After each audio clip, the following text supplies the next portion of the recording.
भाइयों बहनों, मैं देख रहा था,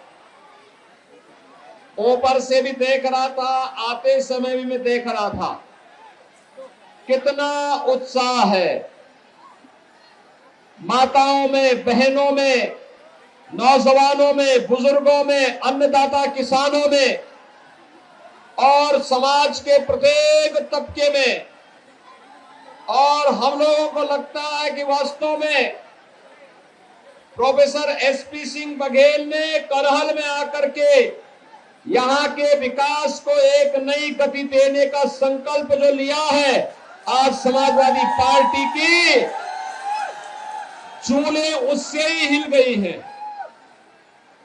भाइयों बहनों, आज पूरे प्रदेश में जो अपार उत्साह और आशीर्वाद भारतीय जनता पार्टी की डबल इंजन की सरकार को आम जनमानस का मिल रहा है, उसके पीछे 5 साल की वह साधना है, जिस साधना के परिणाम स्वरूप आज मैं कह सकता हूं कि 5 साल पहले जो जनता जनार्दन के लिए प्रधानमंत्री मोदी जी के मार्गदर्शन और प्रेरणा में भारतीय जनता पार्टी की सरकार ने प्रदेश के अंदर बिना भेदभाव के विकास की योजनाओं को आगे बढ़ाया, सुरक्षा का एक माहौल दिया और लोक कल्याणकारी, गरीब कल्याणकारी योजनाओं को हर व्यक्ति तक बिना भेदभाव के पहुंचाया।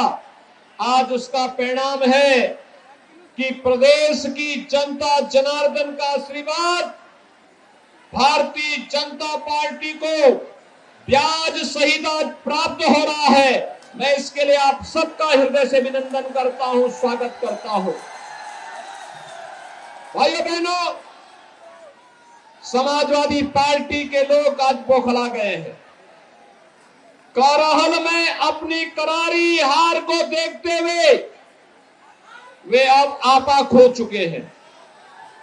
प्रोफेसर एसपी सिंह बघेल पर हुआ हमला उनकी इस कायराना हरकत को प्रदर्शित करता है, लेकिन चिंता करने की आवश्यकता नहीं। भाइयों बहनों, चिंता करने की आवश्यकता नहीं। याद करना, हमने 5 साल के अंदर समाजवादी पार्टी के संरक्षण में पलने वाले पेशेवर गुंडे और अपराधियों के खिलाफ बिना किसी मान मनोबल के कार्रवाई की है। और मैं आपको आश्वासन देने के लिए आया हूं कि बुलडोजर को मरम्मत करने के लिए भेज दिया हूं। 10 मार्च के बाद जब ये फिर से चलना प्रारंभ होगा तो जिन लोगों में भी ज्यादा गर्मी निकल रही है, भाइयों बहनों, ये गर्मी 10 मार्च के बाद अपने आप शांत हो जाएगी। भाइयों बहनों, मुझे बताया जा रहा है कि समाजवादी पार्टी के गुर्गे जगह जगह जाकर के भारतीय जनता पार्टी के कार्यकर्ताओं को, समर्थकों को धमका रहे हैं। लेकिन अब ये धमकीबाज बहुत ज्यादा समय तक नहीं चल पाएंगे। चुनाव की प्रक्रिया 10 मार्च को संपन्न हो जाएगी और 10 मार्च के दिन जब भारतीय जनता पार्टी प्रचंड बहुमत की सरकार बनाएगी, तब आप देखना फिर क्या प्रदेश के अंदर कानून का राज कैसे स्थापित होता है। और कानून का राज फिर से प्रदेश की जनता जनार्दन देखेगी। भाइयों बहनों, जो ये उत्साह है आप लोगों का, ये उत्साह वास्तव में वास्तविक उत्साह है। वैसे आप बहुत बुद्धिमान हैं। याद करना, आजमगढ़ ने उन्हें सांसद चुना और कोरोना कालखंड में एक भी बार आजमगढ़ नहीं गए, इसलिए वहां से उन्होंने लड़ने का साहस नहीं किया। उनको लगा कि नेताजी की विरासत को मैं हथिया लूं। एक तो आप देख रहे होंगे, मुझे कल एक तस्वीर से आज के समाचार पत्रों में बड़ी हंसी आई और बड़ी मैं अफसोस भी कर रहा था। बेचारा शिवपाल जो प्रदेश का नेता था, कल उसको बैठने के लिए कुर्सी भी नहीं मिली। कैसे वहां कुर्सी नहीं मिली और वह मुंह लटकाए बैठा था। क्या दुर्गति थी, क्या दुर्गति थी उसकी। और वह दुर्गति देखते हुए मुझे तो कल बड़ा लग रहा था कि कहां ये प्रदेश भर में घूमता था, हजारों लोग उनके साथ जाते थे। नेताजी का प्रमुख सिपा सालार हुआ करता था और कल उस बेचारे को कुर्सी का हत्था मिला बैठने के लिए, कुर्सी का हत्था। यानी आज के दिन पर अगर किसी व्यक्ति को आप दुर्गति का जीता जागता नमूना देख सकते हैं तो शिवपाल यादव उसका एक जीता जागता नमूना आपको मिल जाएगा। और दूसरा, नेताजी भी बहुत होशियार हैं। कल वे आए थे, वे जानते हैं करहल की जनता फैसला कर चुकी है कि प्रोफेसर एसपी सिंह बघेल ही उनका नेता होगा। तो नेताजी ने कल यही कहा कि भाई ठीक है, तुम लोग जो चाहो तय कर लो, अपना विधायक चुन लो। दूसरा व्यक्ति बोला जा रहा है कि नाम बोल दीजिए, नाम बोल दीजिए। वो कह रहे कौन लड़ रहा है यहां से सपा का प्रत्याशी, मुझे तो पता ही नहीं है। अब ये दुर्गति हो गई हो कि बाप पुत्र का नाम न जान रहा हो। तो भाइयों बहनों, ये सपा की पूरे प्रदेश के अंदर की दुर्गति को भी प्रदर्शित करता है। और इसीलिए आज मैं आपका आह्वान करने के लिए आया हूं कि भाइयों बहनों, मैनपुरी में पहली बार भारतीय जनता पार्टी 4 की 4 सीटों पर अपनी विजय पताका फहराएगी। मैनपुरी है, करहल है, भोगांव है, किसनी है, चारों पर भारतीय जनता पार्टी जीतेगी। लेकिन इसके लिए हम लोगों को अभी भी निश्चिंत नहीं होना है, क्योंकि जिन लोगों ने प्रदेश को पूरी तरह चढ़ करके बर्बाद करने का कार्य किया हो, जिन लोगों ने करहल को उसकी पहचान दिलाने का नहीं, मैं देख रहा था कितनी गरीबी है, कितनी बदहाल स्थिति है, कितना बेरोजगारी है और किस हद तक जाकर के लोगों का शोषण किया गया है। आज भी करहल जैसे क्षेत्र ने, जिसने प्रदेश को नेतृत्व दिया हो किसी कालखंड में, आज भाइयों बहनों यहां पर तो विकास आसमान छूते हुए दिखाई देना चाहिए था। लेकिन समाजवादी कुनबे को विकास पसंद नहीं, उनके लिए सबका साथ और सिपाही खानदान का मात्र विकास, यही एकमात्र उनका नारा है, बाकी उनका कोई नारा नहीं। आपने देखा होगा उनकी संवेदना कभी गरीबों के प्रति नहीं थी, गांव के विकास के प्रति नहीं थी, नौजवान के रोजगार के लिए नहीं थी, अन्नदाता किसान की खुशहाली के लिए भी नहीं थी। उनकी संवेदना तो आतंकवादियों के प्रति थी। याद करिए, समाजवादी पार्टी में जो आज समाजवादी पार्टी के प्रत्याशी हैं, आपके इस सीट पर चुनाव लड़ रहे हैं, याद करिए 2012 में जब वो मुख्यमंत्री बने थे, उन्होंने पहला फैसला क्या लिया था? पहला फैसला था अयोध्या में राम जन्मभूमि पर आतंकी हमला करने वाले आतंकवादियों के मुकदमों को वापस लेने का। उनका पहला फैसला था काशी में संकट मोचन मंदिर पर आतंकी हमला करने वाले आतंकवादियों के मुकदमों को वापस लेने का, कचहरियों पर हमला करने वाले आतंकवादियों के मुकदमों को वापस लेने का था। लेकिन भाइयों बहनों, आपके आशीर्वाद से, प्रधानमंत्री मोदी जी के आह्वान पर, जब उत्तर प्रदेश की जनता ने 2017 में भारतीय जनता पार्टी की सरकार बनाई और प्रोफेसर एसपी सिंह बघेल जी उस समय मंत्रिमंडल में मेरे सहयोगी बने, हमने पहला निर्णय लिया था उत्तर प्रदेश के 86 लाख किसानों का 36,000 करोड़ रुपए कर्ज माफी का। याद करिए, आपके मैनपुरी के भी हजारों किसानों का कर्ज माफ हुआ था। याद करिए, मैनपुरी के हजारों किसानों का कर्ज माफ हुआ था। और आज प्रधानमंत्री किसान सम्मान निधि का लाभ भी यहां के लाखों किसान प्राप्त कर रहे हैं। हमारी संवेदना किसानों के प्रति थी, हमारी संवेदना बेटियों की सुरक्षा के लिए थी। हर बेटी सुरक्षित रहेगी, इसके लिए एंटी रोमियो स्क्वाड का गठन हमारी सरकार ने उस समय किया था। और भाइयों बहनों, समाजवादी पार्टी की सरकार ने इस पूरे क्षेत्र को डार्क जोन घोषित कर दिया था। और भाइयों बहनों, हमारी सरकार आई, डार्क जोन से मुक्त करते हुए हम लोगों ने किसानों के खेत में पानी पहुंचाने की कार्रवाई को आगे बढ़ाया है। और अभी तो हम लोग भाइयों बहनों पंचनद परियोजना को आगे बढ़ाने का कार्य कर रहे हैं। पंचनद की परियोजना आगे बढ़ेगी, मैनपुरी के हर घर में शुद्ध पेयजल, घर घर घर नल की योजना पहुंचाने का काम भी हम लोग करने जा रहे हैं। भाइयों बहनों, विकास की अपनी एक सोच होती है, विकास की अपनी एक सोच होती है। आज उत्तर प्रदेश तेजी के साथ आगे बढ़ता हुआ दिखाई दे रहा है। आज उत्तर प्रदेश विकास की एक नई बुलंदियों को छू रहा है। आज उत्तर प्रदेश के अंदर व्यापारी सुरक्षित है। हमारे नौजवान के भविष्य के साथ कोई खिलवाड़ नहीं कर सकता, बहन बेटियों की इज्जत के साथ कोई खिलवाड़ नहीं कर सकता, बात बात को लेके कोई दंगा फसाद नहीं कर सकता। आज उत्तर प्रदेश के अंदर कर्फ्यू नहीं लगता।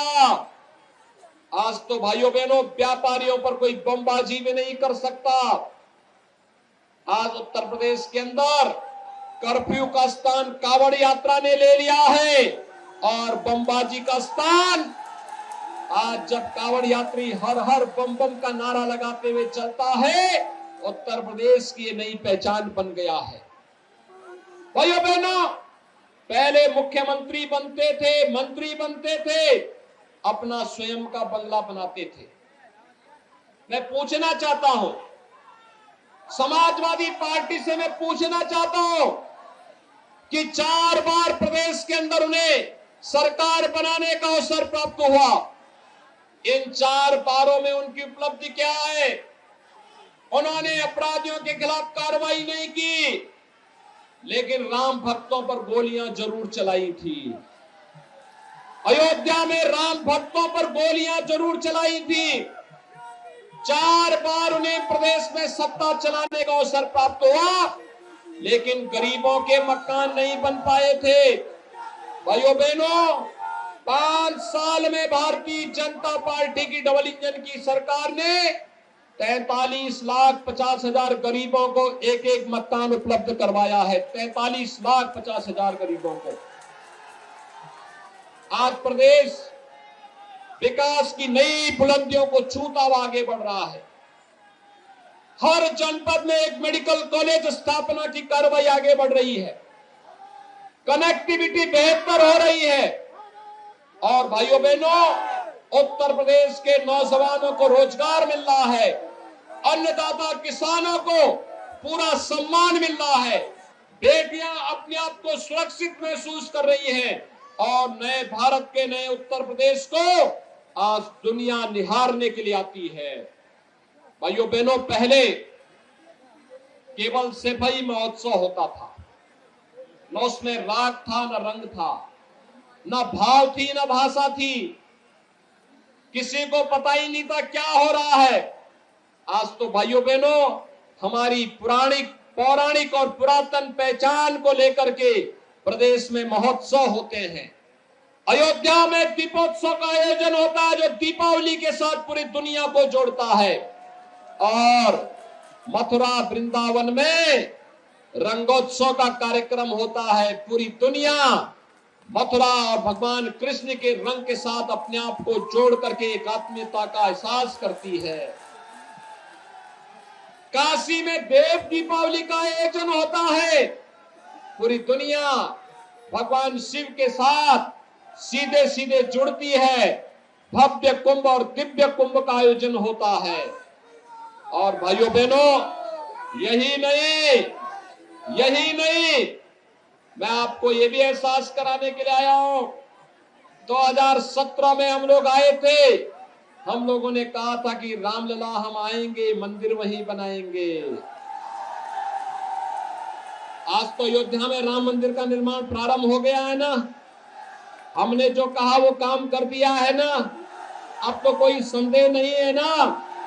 अयोध्या में राम मंदिर निर्माण में अब कोई संदेह रह गया है क्या? क्या ये काम समाजवादी पार्टी कराती? क्या ये काम कांग्रेस या बहुजन समाजवादी पार्टी कराती? भाइयों बहनों, हमने जो कहा वो करके दिखा दिया। अयोध्या में 500 वर्षों के बाद न जाने हमारी कितनी पीढ़ियां चली गई, न जाने कितनी पीढ़ी चली गई, उनके मन में एक ही टीस रहा करती थी, काश अपने प्रभु राम का मंदिर बनते हुए हम भी देख पाते, काश हमारे प्रभु राम का भव्य मंदिर बन गया होता। लेकिन भाइयों बहनों, डबल इंजन की सरकार का यही लाभ है। आज अयोध्या में प्रधानमंत्री मोदी जी ने कोरोना भी प्रधानमंत्री जी का मार्ग नहीं रोक पाया, राम मंदिर के मार्ग को नहीं रोक पाया। जिसने पूरी दुनिया के मार्ग को रोका है, वह कोरोना भी राम मंदिर के निर्माण के मार्ग को नहीं रोक पाया। 5 अगस्त 2020 को प्रधानमंत्री मोदी जी ने अयोध्या में श्री राम मंदिर के भव्य मंदिर निर्माण का कार्य शुभारंभ कर दिया है और 2023 तक अयोध्या में भगवान राम का भव्य मंदिर बनेगा, रामलला विराजमान होंगे। तो भाइयों बहनों, ये राम मंदिर भारत का राष्ट्र मंदिर होगा, राष्ट्र मंदिर। भाइयों बहनों, काशी में काशी विश्वनाथ धाम और मथुरा वृंदावन में ब्रज तीर्थ विकास परिषद के माध्यम से भी विकास एक नई ऊंचाइयों को पहुंचाने का कार्य हो रहा है। और आज भाइयों बहनों, मैं आपको यही कहने के लिए आया हूं, वर्तमान में पूरी दुनिया कोरोना महामारी की चपेट में है। कोरोना में फ्री में टेस्ट, फ्री में उपचार, फ्री में वैक्सीन भी मिला कि नहीं मिला है? कितने लोगों ने वैक्सीन लिया है? सड़क के उस पार कितने लोगों ने लिया है वैक्सीन? थोड़ा हाथ खड़ा करके बोलो भाई, देखो मेरी सभा में डरने की आवश्यकता नहीं। वैसे भी आप तो बहादुर हैं, आप तो बड़े बहादुर हैं। आप तो अन्याय अत्याचार के खिलाफ लड़े हैं और आज तो मैं स्वयं ही यहां पर आया हूं आपके बीच में। आज कोई आपका बाल बांका नहीं कर पाएगा। कितने लोगों ने वैक्सीन ली है? दोनों हाथ ईमानदारी से खड़ा करके थोड़ा मुझे बताइए। भाइयों बहनों, मैं आप सबका अभिनंदन करता हूं। देखो ना, यहां पे समाजवादी पार्टी के जो प्रत्याशी हैं, स्वघोषित प्रत्याशी हैं, उन्होंने कहा था कि वैक्सीन नहीं लेंगे। आप सोचिए, अगर ये वैक्सीन नहीं लेते तो कोरोना महामारी हमें छोड़ती क्या? ये तो हमारे जीवन के साथ खिलवाड़ कर रहा था। यानी ये व्यक्ति हमारा हित चिंतक नहीं, हमारी जान के साथ खिलवाड़ कर रहा था।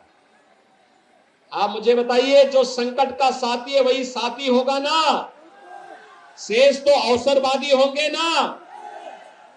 और उस समय समाजवादी पार्टी ने भी कहा था कि ये तो मोदी वैक्सीन है, ये बीजेपी वैक्सीन है, कहा था ना?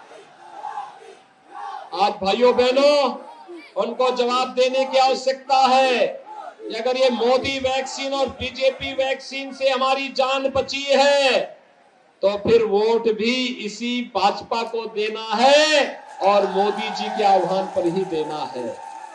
आप तय कर चुके हैं ना? अच्छा, मुझे एक बात बताओ, कोरोना कालखंड में आपको फ्री में राशन मिल रहा है कि नहीं मिल रहा है? क्या ये समाजवादी पार्टी की सरकार में भी मिलता था क्या? वहां पे तो उनके गुर्गों के लिए पूरा नहीं होता था।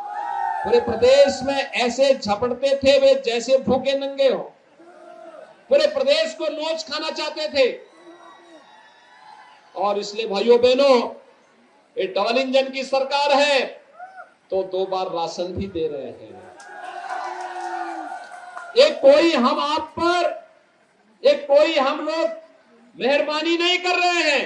ये हमारा दायित्व था और प्रधानमंत्री मोदी जी का आदेश था कि जनता को कोई परेशानी नहीं होनी चाहिए इस महामारी के दौरान।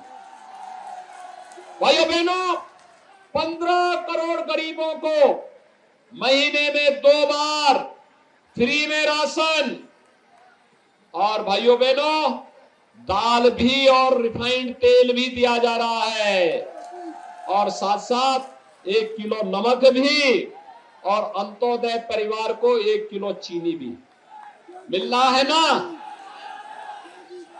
भाइयों बहनों, मैं आपको एक बात और बताना चाहता हूं। समाजवादी पार्टी ने कभी अपनी संवेदना गरीब के प्रति व्यक्त नहीं की। इनके शासन काल में गरीब भूखों मरता था और अन्नदाता किसान आत्महत्या करने के लिए मजबूर होता था। आज मैं कह सकता हूं, जब 5 साल का कार्यकाल भारतीय जनता पार्टी की डबल इंजन की सरकार का पूरा होने जा रहा है, आज मैं कह सकता हूं कि हमारे यहां कोई गरीब भूखों नहीं मर सकता है और कोई अन्नदाता किसान पैसे के अभाव में आत्महत्या नहीं करेगा, क्योंकि हम तो प्रदेश के अंदर 2 करोड़ 54 लाख किसानों को प्रधानमंत्री किसान सम्मान निधि में सालाना 6,000 रुपए उनके खाते में डाल रहे हैं। और यही नहीं, वृद्धजनों के लिए, विधवा महिलाओं के लिए, दिव्यांग जनों को भी 12,000 रुपए सालाना पेंशन की सुविधा उपलब्ध करवा रहे हैं। 12,000 रुपए सालाना। 1 करोड़ ऐसे परिवार हैं जिनको 12,000 रुपए सालाना पेंशन दे रहे हैं। और भाइयों बहनों, हमने एक और निर्णय लिया है। इस सिपाही खानदान कभी चाहता ही नहीं था कि किसी और का विकास हो। मैं अभी परसों सिरसागंज गया था। एसपी सिंह बघेल जी का वो कार्य क्षेत्र रहा है। श्री हरिओम यादव वहां चुनाव लड़ रहे हैं, तो हरिओम यादव को समाजवादी पार्टी ने बिना किसी वजह के निकाल दिया। तो हरिओम यादव को भारतीय जनता पार्टी ने सपोर्ट किया, और ऐसे ही बड़ी सभा हरिओम यादव जी के समर्थन में थी। और हरिओम यादव ने उस दिन यही कहा, मैंने हरिओम यादव से यही पूछा, मुझे कहा ये तो बताओ कि भाई आपको क्यों निकाल दिया। उन्होंने कहा इस सिपाही खानदान चाहता ही नहीं कि कोई जनाधार वाला कोई यादव उनके साथ रहे, और इसलिए उन्होंने मुझे बाहर कर दिया। लेकिन आप चिंता मत करिए, उन्होंने कहा मुझे उस दिन, कहा फिरोजाबाद में 5 सीट है, सिरसागंज तो डंके की चोट पर जीतेंगे जीतेंगे। उन्होंने कहा कि सिरसागंज से हरिओम यादव, करहल से प्रोफेसर एसपी सिंह बघेल और मैनपुरी से ठाकुर जयवीर सिंह, ये तीनों जब मिल जाएंगे तो फिरोजाबाद और मैनपुरी की भी सभी 9 की 9 सीट भारतीय जनता पार्टी की झोली में होंगी। तो मैंने कहा, उन्होंने कहा देखिए सिपाही खानदान का तो एक ही नारा है, एक ही नारा है, सबका साथ, लेकिन सिपाही खानदान का विकास। नौकरी निकलती थी नौजवानों के लिए, और चाचा और भतीजा वसूली के लिए निकल पड़ते थे। किसी नौजवान को बिना पैसे के नौकरी देते थे क्या ये लोग? हमारे नौजवानों के भविष्य के साथ खिलवाड़ करते थे। और अभी तो इन्होंने इतना बड़ा अनर्थ किया, हम लोग प्रदेश के 1 करोड़ नौजवान को टैबलेट और स्मार्टफोन दे रहे थे, इन्होंने चुनाव आयोग को शिकायत कर दी, जबकि पहले से चली आ रही योजना थी। 6 महीने पहले हमने योजना लॉन्च कर दी थी। कोरोना के कारण इतना प्रोडक्शन नहीं हो पा रहा था, और जब प्रोडक्शन आ रहा था हम उसी ढंग से वितरित कर रहे थे। हम लोगों ने भी तय किया है कि इन्होंने अगर विरोध किया है, अभी तो 1 करोड़ नौजवानों को दे रहे हैं टैबलेट और स्मार्टफोन। भाइयों बहनों, 10 मार्च को भारतीय जनता पार्टी की सरकार बनने दीजिए, 2 करोड़ युवाओं को टैबलेट और स्मार्टफोन हम प्रदेश के अंदर उपलब्ध करवाएंगे, 2 करोड़ युवाओं को। और यही नहीं, माता पिता के ऊपर इसका बोझ नहीं आने देंगे। डिजिटल एक्सेस जो भी होगा वह प्रदेश सरकार स्वयं वहन करेगी।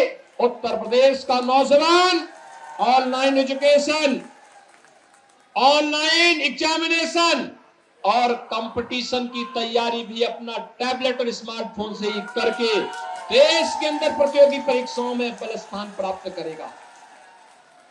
भाइयों बहनों, आज मैं आपके पास एक बार फिर ये कहने के लिए आया हूं, बेझिझक अपना वोट भारतीय जनता पार्टी के चुनाव चिन्ह कमल के फूल पर दीजिए। घबराने की आवश्यकता नहीं है, बहुत अब कोई घबराने की आवश्यकता नहीं। हमने इतना तय कर लिया है, प्रदेश का एक जगह का गुंडा दूसरे जगह जाने की स्थिति में नहीं है। आज के दिन पर कुछ लोग जेल में चले गए थे, जेल के बाद बेल लेकर के बाहर आए होंगे, और अभी 2-3 महीने के लिए जब चुनाव की घोषणा हुई थोड़ा इस समय रेंगते हुए दिखाई दे रहे हैं। भाइयों बहनों, इनका रेंगना 10 मार्च के बाद भी बंद हो जाएगा। घबराने की आवश्यकता नहीं, क्योंकि हम तो तय कर चुके हैं। हम तय कर चुके हैं, उत्तर प्रदेश के नौजवानों के भविष्य के साथ खिलवाड़ नहीं होने देंगे, उत्तर प्रदेश की पहचान को नहीं मिटने देंगे, और उत्तर प्रदेश के अन्नदाता किसान को भी परेशान नहीं होने देंगे, और अपनी बहन बेटियों की इज्जत के साथ भी किसी को खिलवाड़ नहीं करने देंगे। सफाई खानदान के लिए अपना कुनबा ही पूरा प्रदेश होगा, लेकिन मेरे लिए तो पूरा प्रदेश ही परिवार है, और इसलिए पूरे प्रदेश के हित के बारे में हम लोग सोचते हैं। इसीलिए प्रधानमंत्री जी ने मंत्र दिया, सबका साथ सबका विकास, और सबका साथ और सबके विकास के लिए हम लोगों ने तय किया है, एक हाथ पर विकास की छड़ी और दूसरे हाथ पर बुलडोजर का स्टीयरिंग लेकर के पूरे प्रदेश के अंदर हम लोग घूमेंगे। आप देखना, उत्तर प्रदेश विकास भी करेगा, और ये दंगा फसाद करने वाले, कर्फ्यू लगाने वाले, व्यापारियों पर हमला करने वाले, बहन बेटियों की इज्जत के साथ खिलवाड़ करने वाले, और ये जितने धमकीबाज है ना, इनको आप देखना 10 मार्च के बाद ये अपने गले में तख्ती लटका करके घूमते हुए दिखाई देंगे। और वही आह्वान करने के लिए मैं आया हूं, बेझिझक वोट दीजिए। आपके उत्साह को देख करके मैं कह सकता हूं, प्रोफेसर एसपी सिंह बघेल का चुनाव भारतीय जनता पार्टी ने बहुत महत्वपूर्ण तरीके से किया है। और भाइयों बहनों, आप उनको चुनाव जिता करके भेजे, करहल को एक बार फिर से मथुरा वृंदावन बनाने का काम अगर कोई करेगा तो भाइयों बहनों वह एसपी सिंह बघेल के नेतृत्व में होगा। और यही आह्वान करने के लिए आज मैं आपके पास आया हूं। चुनाव के दिन पहले मतदान, यानी 20 तारीख को चुनाव होने हैं परसों। आज चुनाव प्रचार का अंतिम दिन है। पहला काम मतदान का, डरिए मत, बेझिझक जाइए। जो उत्साह आपने दिखाया है करहल के प्रति और मैनपुरी के प्रति, मैं उसका आह्वान करने के लिए आया हूं। ये जो गुंडे अपराधी अभी हमला करके अपना कारणा हरकतों का कर रहे हैं ना, इनका तो बहुत अच्छा उपचार है हमारे पास, बहुत अच्छा उपचार है। ऐसे धमकीबाज पश्चिम में भी पैदा होते थे, केराना और कांदला में भी। और आपने देखा होगा कि आज कांदला और केराना के अपराधी गले में तख्ती लगा कर भीख मांगते हैं, कहते हैं साहब एक बार जान बकस दो, बस हम सब्जी बेचकर अपना काम कर लेंगे, ठेला लगा करके अपना काम कर लेंगे, लेकिन हम किसी को छेड़ेंगे नहीं, किसी व्यापारी को पलायन नहीं करने देंगे अब। और भाइयों बहनों, मैं यही कहने के लिए आया हूं, बेझिझक आप वोटिंग करिए, डरिए मत, अपना चुनाव बूथ पर जाइए। हर एक मतदाता को पहला काम मतदान का और फिर जलपान का। पहला काम मतदान, सभी लोग सहमत हैं? कमल चुनाव चिन्ह पर प्रोफेसर एसपी सिंह बघेल जी को चुनाव जिता करके भेजेंगे। मैं आश्वस्त होकर के जाऊं, मजबूती के साथ सभी लोग सड़क के उस पार भी मेरे साथ दोनों हाथ ला करके बोलेंगे, भारत माता की, भारत माता की, भारत माता की।